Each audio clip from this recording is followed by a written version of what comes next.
પપ્પા શું વિચાર કરો છો આટલો બધો? અરે યાર, હવે એક નવો વિડીયો મૂકવો છે મારે. તો વિચાર કરું છું કે કયો વિડીયો મૂકું. તો અત્યારે લેડીઝોને અને જેન્ટ્સોને બધાને પાણીપુરી બહુ ભાવતી હોય છે. લેડીઝો તો શાક લેવા જાય તો પાણીપુરીને એક ડીશ બે ડીશ ખાઈને આવતા જ હોય છે. તો હવે પાણીપુરી તો ખાધી, પણ હવે એ અંગે પણ કંઈક હું સર્ચ મારી રહ્યો છું તો શું બનાવવું. તો મારો વિચાર એમ થાય છે કે મારા પ્યારા વ્યુઅર્સ ભાઈઓને પાણીપુરીના ભજીયા બનાવીને આપીએ તો કેવું લાગે? શું વાત કરો છો? હા, જોરદાર. એટલે અત્યાર સુધી તો બધાએ ખાધા હશે પાણીપુરીના ભજીયા, તો કોઈ દિવસ નહીં ખાધા હોય. અને ખાધા હશે એ બટાકાવાળા ખાધા હશે, મેથીના ગોટા ખાધા હશે, બટાકાના ભજીયા ખાધા હશે, દાળવડા ખાધા હશે, પણ પાણીપુરીના ભજીયા તો કોઈ જગ્યાએ મળતા નથી. તો વિચાર કરું છું મારા પ્યારા વ્યુઅર્સ ભાઈઓને પાણીપુરીનો ભજીયાનો બનાવીને વિડીયો બતાવો. તો હવે આપણે જોઈ લઈશું પાણીપુરીના ભજીયા કઈ રીતે બને છે. મારે થોડું વિચારવું પડશે, અને વિચાર પણ કરી લીધો છે કે પાણીપુરીના ભજીયા આપણે કઈ રીતે બનાવવા. તો ચલો હવે જોઈ લઈશું આપણે પાણીપુરીના ભજીયા. ચલો ત્યારે જોઈ લઈએ. તમને બધાને ભાવે છે ને? ભાવે છે કે નથી ભાવતું ભાઈ? પાણીપુરી તો ભાવે જ, પણ એના બીજા સ્વરૂપની અંદર તમને પાણીપુરી ખવડાવું છું, એ ભજીયાના રૂપની અંદર. બરાબર? એટલે ભજીયાનો પણ ટેસ્ટ આવશે અને પાણીપુરીનો પણ ટેસ્ટ આવશે. બરાબર? ચલો અત્યારે પાણીપુરીના ભજીયા બનાવી દઈએ આજે તો બાપુ બાપુ.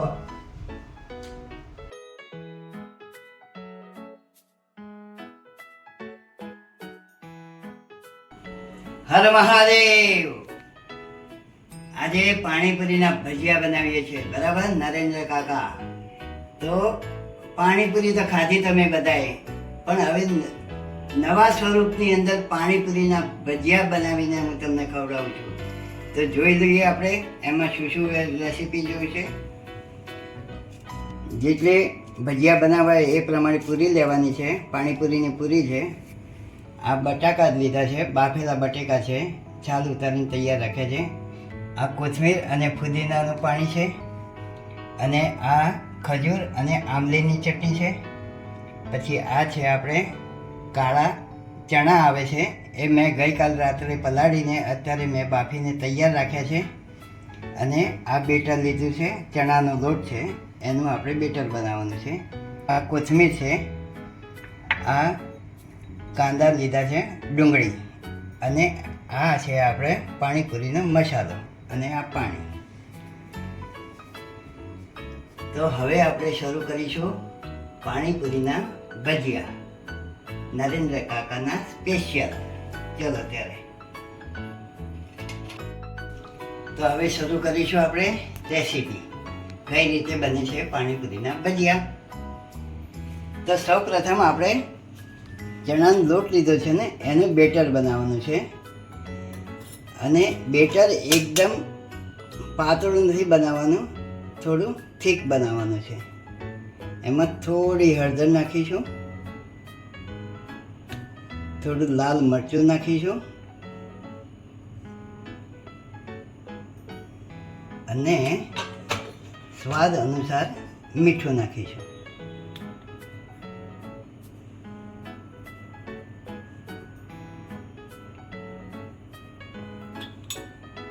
હવે આ બેટરને પાણીથી બેટર બનાવી કાઢવાનું ચણાના લોટમાં.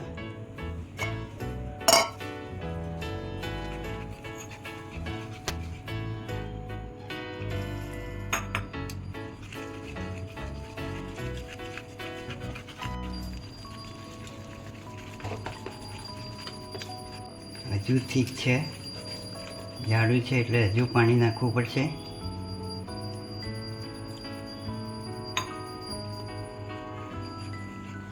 બેટર પહેલાં બનાવવાનું કારણ કહું છું, એને થોડો રેસ્ટ મળે અને વ્યવસ્થિત લોટ પલળીને તૈયાર થઈ જાય. એટલા માટે સૌ પ્રથમ આપણે બેટર બનાવી કાઢવાનું. આમાં તમારે સોડા નાખવા હોય તો નાખી શકો છો, પણ હું એનો ઉપયોગ કરતો નથી. જુઓ, આવું બેટર હોવું જોઈએ. તમને ચમચીમાં લઈને બતાવું છું. આ ટાઈપનું હોવું જોઈએ, જેથી પાણીપુરી ઉપર આ બેટર વ્યવસ્થિત ચડી જશે અને કોટિંગ થઈ જશે બેટરનું. બરાબર. હવે આને આપણે આપીએ રેસ્ટ. ત્યાં સુધી આપણે પાણીપુરીનો બટાકાનો માવો બનાવી કાઢીએ.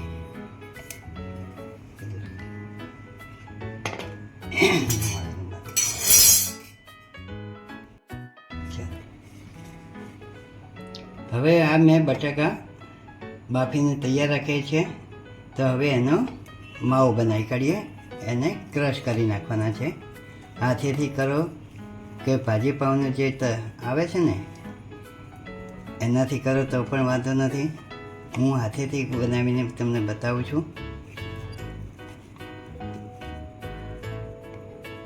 બરાબર. મેં પોળા વાસણમાં લઈ લીધું, કારણ કે શું આપણને મિક્સ કરતાં ફાવે બધું.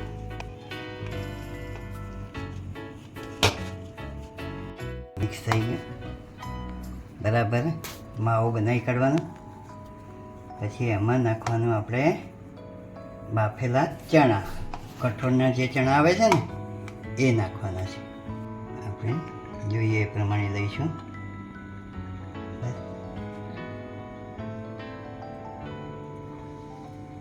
હવે થોડા કાંદા લઈ લઈશું. તમે કાંદા ન ખાતા હોય તો એવોઇડ કરવાનું.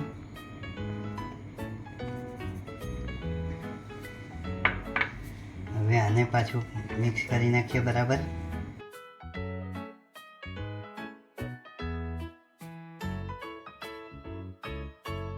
હવે આની અંદર આપણે સ્વાદ અનુસાર મીઠું નાખીશું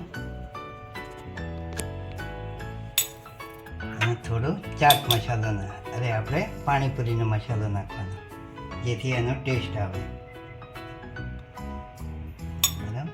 અને થોડી કોથમીર નાખી દઈએ. હવે આપણે મિક્સ કરી નાખીએ બરાબર.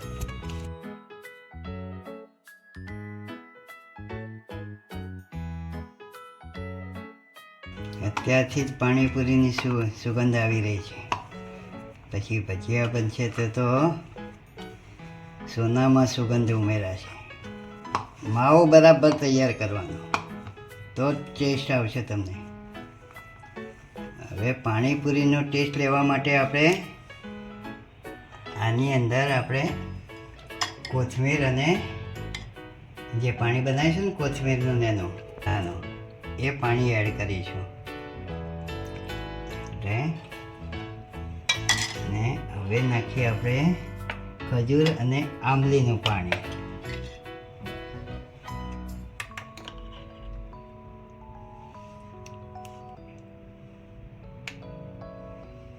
એટલે પૂરેપૂરો ટેસ્ટ આવશે તમારે પાણીપુરીનો. હવે આને પાછું મિક્સ કરી નાખીએ. થઈ ગયું ને મસ્ત. બાપુ બાપુ, આ તો નરેન્દ્રભાઈના રસોડાની કમાલ છે.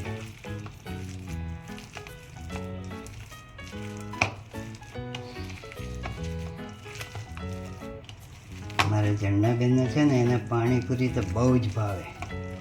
એ શાક લેવા જાય ને તો એક ડીશ તો ખાઈને જ આવે. હો, પછી ઘરે આવીને કે છે મારે આજે જમવું નથી. અમારી જન્નાબેન છે, અમારી દીકરી છે. બસ થઈ ગયું, તૈયાર, રેડી.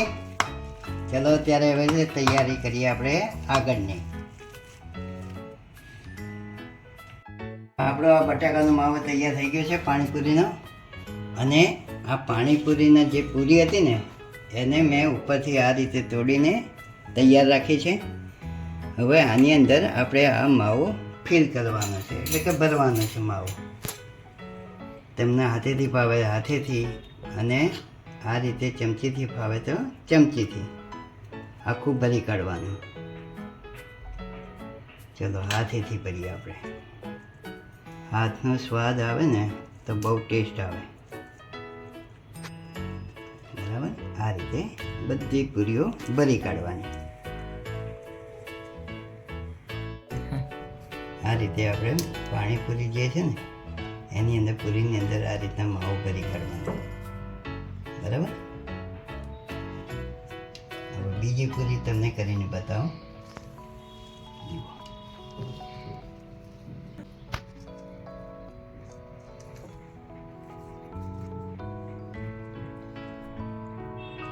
જેટલું માવું વધારે પડશો ને એટલું તમને ભજીયામાં ટેસ્ટ એનો વધારે આવશે. ઓછો પડશો તો થોડું એમ લાગશે કે આ તો ચણાના લોટનો ભજીયા ખાધા છે. પણ પાણીપુરીના ભજીયા ખાવા હોય તો થોડું માવું વધારે ભરવાનું. બરાબર, આ રીતે આપણે બધા ભરી કાઢીશું.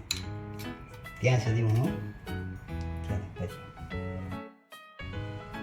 જુઓ, આ રીતે પાણીપુરી ને પૂરી હોય એને આ રીતના બટાકાના માવાથી ફિલ કરી નાખવાનું, એટલે કે ભરીને આ રીતે તૈયાર રાખવાનું. અને એક બાજુ મેં તેલ ગરમ કરવા મૂકી દીધું છે. હવે તેલ ગરમ થાય એટલે બેટરમાં આ નાખીને એક એક કરીને ઉતારવાની. હવે આ તેલ ગરમ કરવા મૂકી દીધું છે અને ગરમ પણ થઈ ગયું છે. તો હવે આ બેટરની અંદર પાણીપુરીના જે ફિલ કરી છે ને એ નાખવાનું, અને આ કોથમીર નાખીશું તો એના અલગ જ ટેસ્ટ આવશે. હવે એક વખત આપણે આને હલાવી કાઢીએ.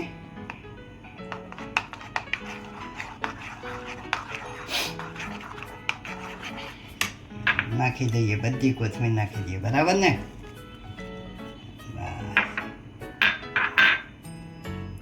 કોથમીરનો પણ ટેસ્ટ આવશે ભજીયામાં.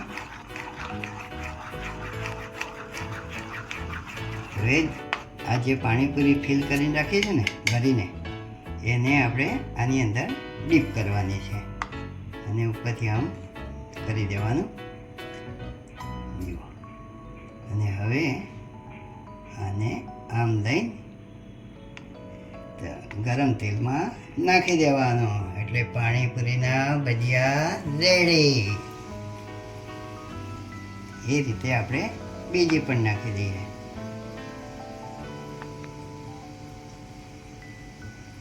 આવા ભજીયા ખાધા જ કોઈ દિવસ તમે? ના. તો આજે તમને નરેન્દ્ર કાકા કઈ રીતે બને છે એ ભજીયાની રેસીપી બતાવે છે. થોડો ગેસ તેજ રાખવાનો અને આ રીતે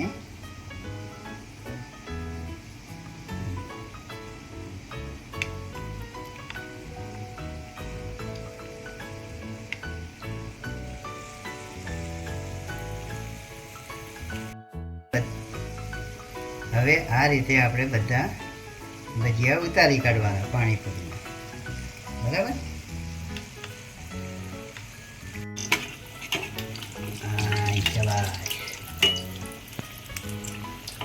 મેથીના ગોટાને ટક્કર મારે એવા પાણીપુરીના ભજીયા છે. મેથીના ગોટા તો ખાઈ ખાઈને કંટાળ્યા છો. પાણીપુરીએ પણ ખાધી હશે, કંટાળ્યા નહીં હોય. પણ આ એક નવા ફોર્મની અંદર તમને બતાવું છું કે પાણીપુરીના ભજીયા. લોકોને કહેશે ને કે ભાઈ પાણીપુરીના ભજીયા બનાવ્યા છે, તો કહે છે અલ્યા પાણીપુરીના તો ભજીયા બનતા હોય છે. પણ જુઓ, નરેન્દ્ર કાકા તમને બનાવીને બતાવે છે. આ રીતે આપણે બધા કરી નાખીશું.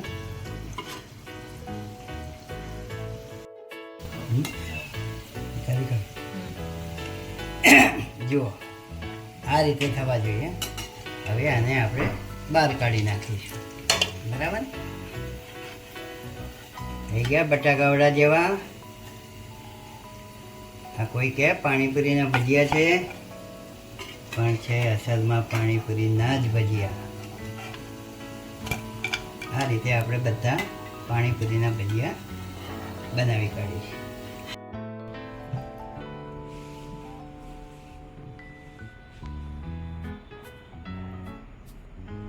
જુઓ આપણે આ પાણીપુરીના ભજીયા તૈયાર થઈ ગયા, બરાબર. હવે આપણે શું કરવાનું? ઝાપટવાનું ચાલુ કરવાનું. ઝાપટવાનું એટલે ખાવાનું. હા ભાઈ, બીજું કંઈ નહીં. હવે તમને એક તોડીને બતાવું. એ